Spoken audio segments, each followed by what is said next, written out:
Strunjače u Centru za odgoj i obrazovanje Vinko Bek dobile su novu namjenu. Želja je da do kraja godine na njih stane što više obitelji i to kako bi poboljšale kvalitetu svoga života. Došla sam zbog energetskih vježbi, zbog fizičke aktivnosti, zbog dobrog provoda, kvalitetno provedenog vremena sa djecom. Znači mi se bavimo sportom inače svaki dan u tjednu, ali evo još subotu smo odlučili to nadograditi jer drugačije je recimo trčanje, drugačije znači neki drugi natjecateljski sport i drugačije znači ovo gdje se radi na energetskom dijelu gdje se potiče ta unutarnja energija. Na radionice mogu doći pripadnici svih generacija, bez obzira na početno znanje, mogućnosti, vještine i sposobnosti. Prednost će ipak imati djeca i mladi s posebnim zdravstvenim potrebama. A i meni je dijete, znači ima dijabetes tipa 1 i nama uredno svaki puta nakon vježbanja njemu cijeli dan, kroz dan pada šećer, što je zapravo dobar znak da se on tu, da se nešto dogodilo u tijelu i da nama je to jedna pozitivna stvar.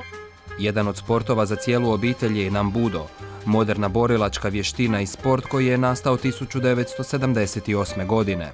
Sadrži čitav niz različitih aspekata tijelovježbe. Dakle, od meditativnog dijela, energetskih vježbi, respiratorne gimnastike do borilačkih tehnika i vrhunskog sporta. Dakle, jedna vrlo rijetka disciplina koja ima vrlo široki spektar i dimenziju pristupa. Osim fizičke aktivnosti, svi polaznici će, zahvaljujući udruzi Trijel, moći ponešto naučiti i o pravilnoj prehrani. Radionice se sada održavaju subotama, i to točno određeni broj subota imamo još do kraja godine, od 11 sati do 2:30. Uz kratku pauzu u kojoj se je moguće dogovoriti okrepu, s obzirom da udruga Trijel se bavi i pripremom sirove hrane, dakle i nekakva zdrava marenda je uključena u tu varijantu vježbanja. Oni najmlađi katkad ne mogu dočekati pauzu, zato je naprave sami čim gladne. Evo, što radite ovdje na ovim radionicama sve? Vježbamo i igramo se. I reci, da li ti se sviđa ovako sad tu vježbati sa malom i tatom? A tebi? Isto.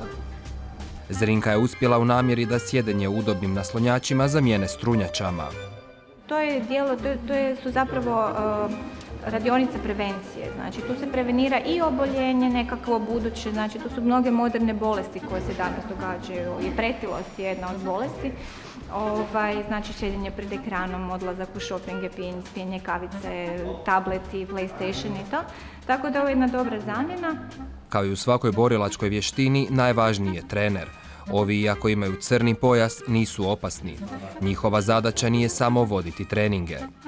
Mi imamo ovdje i 2 voditelja, tako da i u momentu kad bi djeci možda bilo malo dosadno raditi neke vježbe koje stariji trebaju uhvatiti i ponavljati, onda drugi voditelj radi sa djecom neke vježbe koje su prilagođenije djeci.